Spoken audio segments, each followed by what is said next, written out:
Public lynching of state officers has become the new order of the day that the population is using to put their elected leaders to some sort of accountability. And any leader trying to manage the population, this lynching is a clear signal that President William Ruto cannot afford to ignore the illegitimacy campaign mounted by Azimio la Umoja, One Kenya team, at the behest of pleasing political allies. And Ruto has two options. You listen, or rather pay attention to the illegitimacy calls, or play the script of your allies who are telling you that you should ignore Raila Odinga. Welcome to the bold analysis. I want us to start here. I followed the iftar event in Statehouse today. I will try to look at the absence of Rigathi in details. Perhaps make sure you wait to the end, because I'm going to look at that. But my interest is this. Listening to this statement by William Ruto, who is the recipient? Who do you think William Ruto is referring to? Na kama rais niliuliza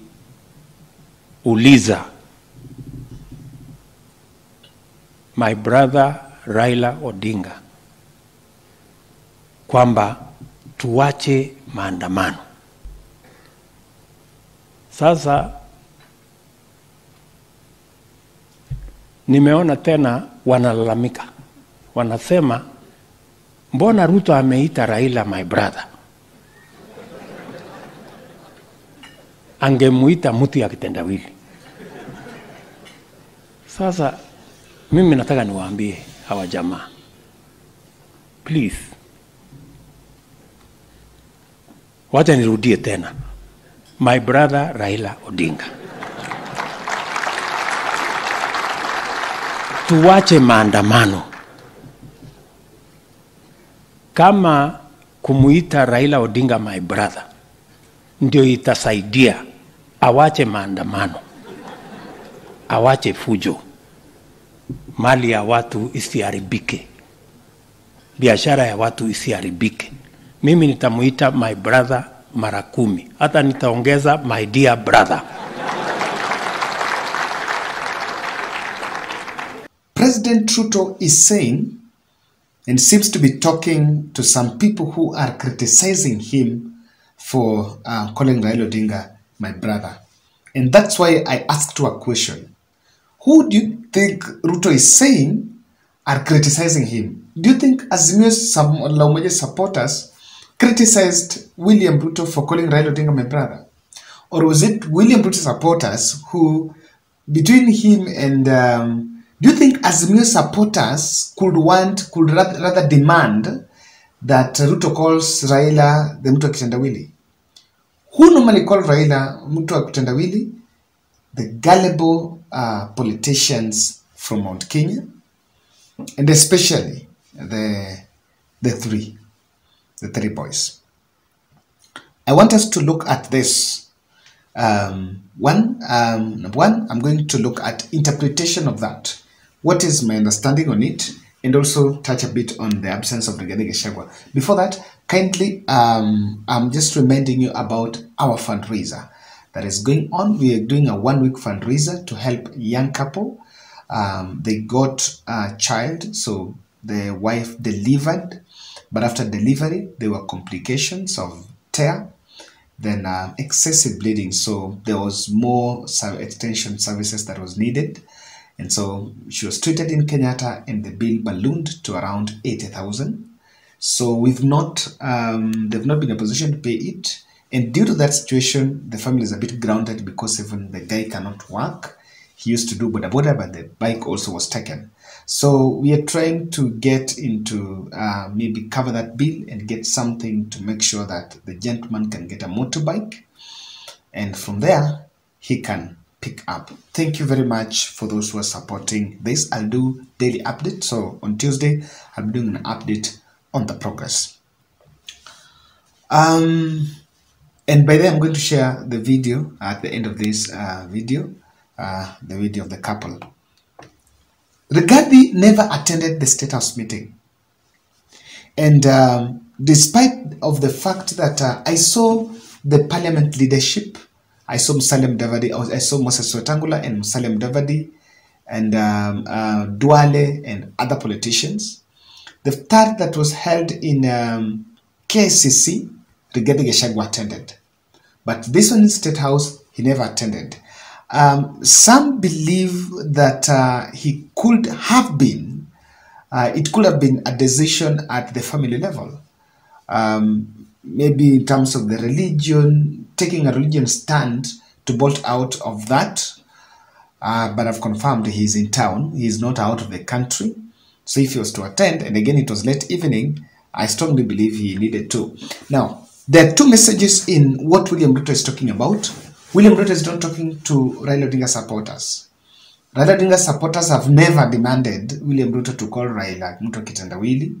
Those who have been demanding that he calls Raila Mto Kitendawili are his supporters, which are Didi Nyoros and the likes, those people who you know them. And so, William Ruto is saying that I am the president and I will make decisions irrespective of your stand. Simply saying, if turning down on Raila attacks is going to make me work, then that's what I will do. And I'll not try to call Raila Odinga my brother, my brother. The my brother statement during Uhuru Kenyatta's time, it was the language of the handshake. So what he's saying here, and he's telling the Mount Kenya allies, that I am willing to seek audience with Raila Odinga. That message was strictly targeting the camp that have been believing that Raila Odinga is persona non grata in matters Kenyan politics. The other second is saying that abusing Raila Odinga daily cannot change issues, cannot help us. That is what he's saying, because what he's saying is that instead of calling Raila brother, other want to abuse. In fact, he's telling them that we must tone down on the abuse. To me, those are two messages. What do you think is triggering this? Let me bring you, keep you abreast of these two occurrences. Over the weekend, UDA Secretary General Cleophas Malala attended a funeral in Vihiga, and an attempt to sell some UDA agenda there backfired. He was heckled and he could not even address the crowd.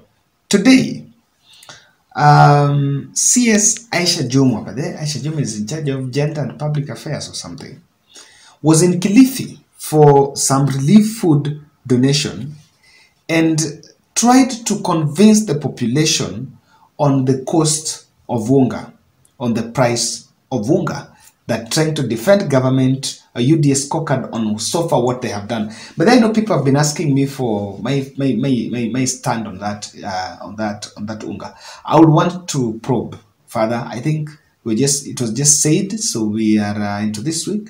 I just want to walk into supermarket after 5 days, or after one, maybe let's say after 3 days, and see the prices and what has happened. But of course, if it's going to succeed, there is no problem. That's what we all want. If William Ruto succeeds, we all succeed. If my mom at home can afford unga at 140, it has also helped me to reduce the budget, because probably I'm the person who is the breadwinner. Same to you who is watching this video. So let's wait and see as we delve meat on that. But look at how Ichungwa-Jumwa was heckled. It's telling what the population is thinking about leadership of the country. Lazima tuseme ukweli. Aliyepandisha unga na maisha kuwa magumu ni Raila na Uhuru Kenyatta. Na hao leo Mheshimiwa Ruto miezi 7 ndani ya serikali, kutoka unga 240 leo unga unashuka umefika 180. Umeshuka na hujashuka. 240 na 200 ndio leo turuni hiyo. Ni hiyo. Mawe iko juu. Ni kweli ama si kweli? That was in Kilifi. So Ichungwa-Jumwa was not in, that is her place. She comes from that county.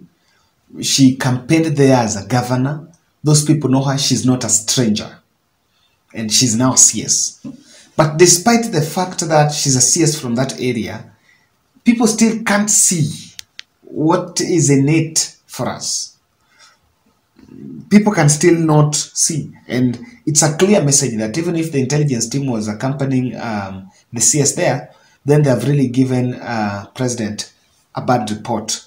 There are 4 things that Ruto must settle for. In the wake of all this, there are 4 things you must settle for. Failure to which, I'm telling you, it's forget about scorecard. It's about time President William Ruto stop being dismissive on the server question and offer an alternative solution to the quarrel. It is civility to explain, maybe say in law, that I don't have a law to open the server, or rather we can't open the server, because as a president and someone who's in charge, you know very well that any attempt to open that server and getting a difference in figures is going to plunge this country some sort of uncertainty. I really agree with that. And that's why it will be difficult, maybe on the William Ruto side. And the narrative of the server was opened during the election and the IBC portal, that story is just dismissive. What Raila Odinga team are saying, and I've listened to Martha Karua saying that, you just open the server, even if you find out you didn't win, even though I need to say that na sauti ya chini. Even if you find out you didn't win, you're not going to we're not going to plunge this country into chaos. You must offer an alternative. And what you need to do is to entertain a discussion about the electoral reforms, starting with that server. Starting with that server. But if you stand dismissive, I can tell you, the Raila Odinga team, the Azimio team, they have found a loophole. And the loophole here is that the William Ruto's win is a bit shaky. Is shrouded in some sort of uncertainty.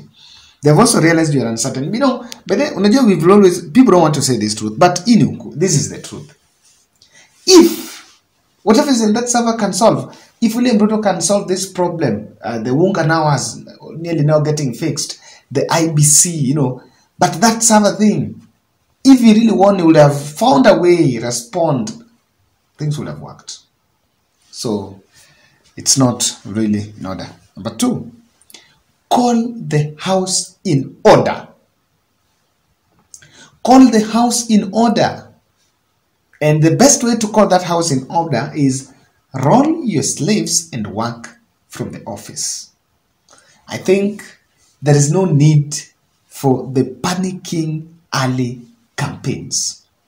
It is the early campaigns that is even charging the opposition activities. Truth be told, what's UDA doing? Okay, what's SOFA? What's the agency with the UDA registration drive?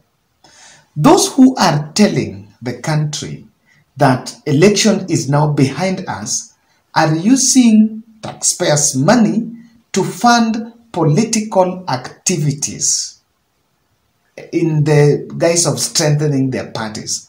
How is that UDA party structure? How is it helping in achieving the plan? How will it help in lowering the cost of food? How will it help in managing the cost of token? How? So, William Ruto himself has gone to the political trail back. You must roll back, because how will you tell Raila Odinga that election is over, let's not talk about the server, when you yourself, you are parting with personal fortunes to engineer defections? It's political. It's politics. I'm still wondering, What's so far with giving people the yellow t-shirt since? Yeah. Oh my goodness. I saw a video I cannot share here. Well, share a video. One of my good friends was there. What's the essence of it? 3, decentralize power and let the institutions work. I am feeling that Ruto is, people want to call it hands-on. It's not hands-on. It's just someone that want to usurp all the credit. Everything, even things that can be launched by an area ward admin, William Ruto is launching. You know, just launching in things that probably are not into the caliber, until you even wonder. So today I saw launch of this, I don't know, distribution of gas cylinders to the county, oxygen cylinders to the county. Who is in charge? Should be the ministry. If it's those ones for the hospital, then it's the Ministry of Health. But who is taking the limelight? The president. Everything. Hustler Fund, it was launched, the president taking the limelight. So you even wonder, you know, in fact, the price of unga you reduce, instead of you shouting about it, let the millers say we've reduced it. Kenyans will gonna take it. Take the talks outside parliament. This will push away the monopolistic ideas that your hardliners are trying to pursue, because they're using majoritarian rule. Those who are just thumping that we will not go beyond IBC matter are shouting because that thing has been taken to parliament. What William Ruto need to do is to take that thing out of parliament, put that bipartisan, bring church, bring civil society, bring everyone, bring journalists, bring us, so that at the end of the day, you will actually realize that you will neutralize this team. Otherwise, Kiawa. Thank you, guys. Let's meet in the next. Kiawa means I doubt. Yes.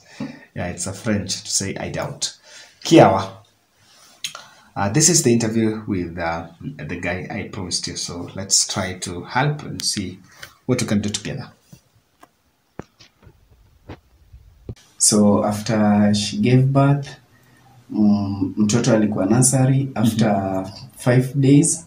So after 5 days from nursery, we went back home. We were just home, things were well.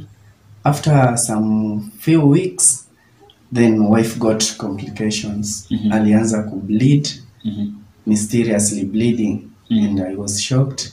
Ran out to call the doctor, and the doctor told me to bring the lady in the hospital.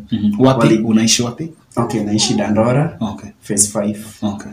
So daktari alijaribu, akashindwa. The lady was seriously bleeding. Akaniambia nitafute taxi to rush mgonjwa Kenyatta. Nikafanya hivyo, tukafika Kenyatta. Wakati nilifika Kenyatta, mama alikuwa admitted.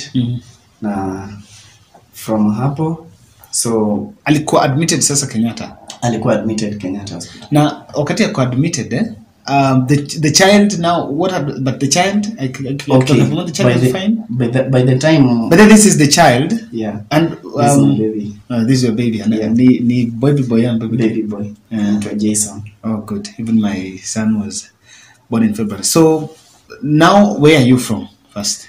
Okay, right now I'm from the Kenyatta Hospital. Nilipeleka mtoto kunyonya, and that is how I always do it. Nampeleka, ananyonya, namrudisha kwa nyumba. Unampeleka kila siku? Daily. In the morning, ama unakana the whole day? No. I nampeleka in the evening. In the evening. Okay. Yeah. Then sasa sahi ukitoka unaenda tu mnalala. Sahi nikitoka naenda kwa nyumba. So nikiwa pale kwa nyumba, mtoto ana survive na maziwa ya kuchemsha. Nachemsha, naongeza maji kidogo. And that's it. Wow. You've really impressed me. How about the child? Yeah, alikuwa sawa hata wakitoka Pumwani? Okay, mtoto wakati tulikuwa tunatoka Pumwani, mtoto since alikunywa ile amniotic fluid, ile uchafu, so mtoto amekuwa na shida hiyo ya kungorota, anangorota. Ni kama anafungana hewa. Okay. So doctors gave me some medicine, ile ya kudrop kwa mapua wakati anatoa hiyo sauti. So hiyo ndo nimekuwa nikitumia, but still At times nasikia anatoa hiyo sauti kama hata sasa nasikia na hata sasa. Yeah. What did the doctors in Kenyatta say was the problem? Doctors in Kenyatta waliniambia mama wakati alizaa kuna vile mtoto alimrarua, they got a tear. So walimshona, alienda theater wakamshona. Na alizaa normal? Alizaa normal. Na tear. Okay. So, anafaa show me or something. Yeah. We may not understand because we don't have a lady here. Yeah. Okay. So that was what was bringing the complication about the bleeding. Yeah. Guys, I was told this, and I really got really touched by his story, Stephen's story. You know, when he was telling me you were in Kenyatta, and I was like, okay, what's going on? So it's been there for how many days? Since date 2nd. Date 2nd. Yeah. The bill is? The bill is 80,000. 80,000. Yeah. Wow. But then, now that you take care every evening, when do you go to work? Now, do you even go to work now that? No. Okay. About my work, I'm a boda rider. Na pikipiki naendesha ni ya mtu na ni ya loan. So wakati nilikuwa na hii shida, pikipiki ilibidi tu iendelee kufanya kazi sababu inalipwa daily. So mwenyewe alichukua na alitafuta mwingine aendelee. Oh, so your work is kuendesha boda? Yes. So because of this, you can. But then how do you survive? Okay, you should not ask that. So should get. What is the terms of the loan? How much do you pay to get a pikipiki on loan so that you pay pole maybe? Okay, for now, loan walipandisha nini deposit. Kwa sahi deposit ni 25,000. Okay. Then so if you get 25,000, yes, you go and pay, and you're given a motorbike on loan. Yeah. Then you pay is the rest in installments. Yeah. Which you can manage. I can manage to get 500 per day. You unapata endesha around Dandora. Yeah. Wow. Guys, I brought Stephen here because I wanted us to get feel of this story, and this is one we can do this. We've always done this. This is 80,000. Today's date 14. If you give yourself 1 week, Friday. Yeah, so let's try. Let's do a 50 shillings challenge. I've decided not to. I'm going to share the number, nobody's number, because of a bit of that disturbance. But I am also asking those who can be willing to reach out to me. My number is there. I'll directly connect you with him so that whichever God has blessed you with, at least I talk. So Mama amekaa hospitali for the last 2 weeks. Yeah. Okay. I know you guys are young couples, huh? Yeah. Wow. Thank you, and may God bless you for being a father to this child. I know it's really touching. It's really touching the heart, and I believe that as Bold family, this will come to an end. I know we will find a way. Okay. I appreciate it. Sawa. Asante. Aya.